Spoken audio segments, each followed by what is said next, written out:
আমাকে মাফ করে দাও মা, তুমি আমাকে মাফ করে দাও। কি হয়েছে মা তোর? তুই কোনো চিন্তাই করিস না।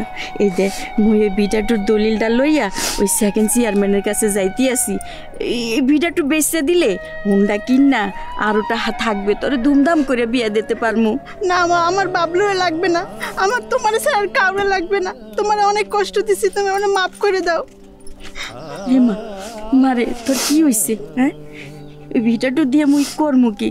মারে তোর যদি শুক্রবারে বিয়াটা না দিতে পারি গ্রামে ঢিডি পড়ে যাইবে, মোর গলায় দড়ি দেওয়া ছাড়া আর কোনো উপায় থাকবে না মা। না মা, তুমি এইসব কথা কইও না। আমি দরকার হয় হাবু বাড়ির কাছে যাই, একটা কামের ব্যবস্থা করবো, তাও তোমার জমি বেচতে দিব না। মারে মুই চিন্তা করে দেখলাম মুই এই বিটা দিয়া করমু কি? এই বিটা তো তোরই। মারে তুই যদি সুখে থাও এর সে শান্তি মোর দ্বারে আর কিছু লাগবে না। মুই ওই গাছের তলেই শান্তিতে থাকতে পারমু মা। না মা, আমি আর সহ্য করতে পারতেছি না।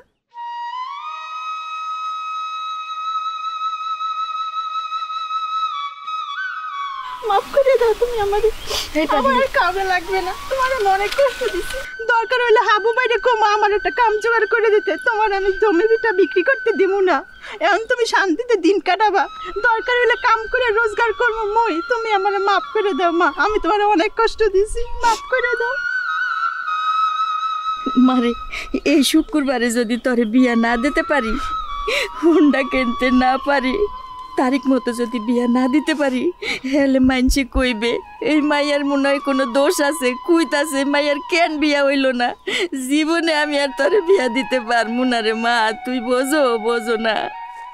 ওইসে এত টেনশন করা লাগবে না আমনে গো, শাপলার বিয়া এই শুক্রবারই হইবে।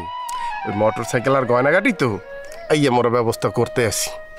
মুই তো জমিটুকু ব্যস্ত যাইতে আসিলাম। আহা, বলছি না যে মোটর সাইকেল আর গয়নাগাটি ও আমরা বইছিলাম, ব্যবস্থা হইতে আছে।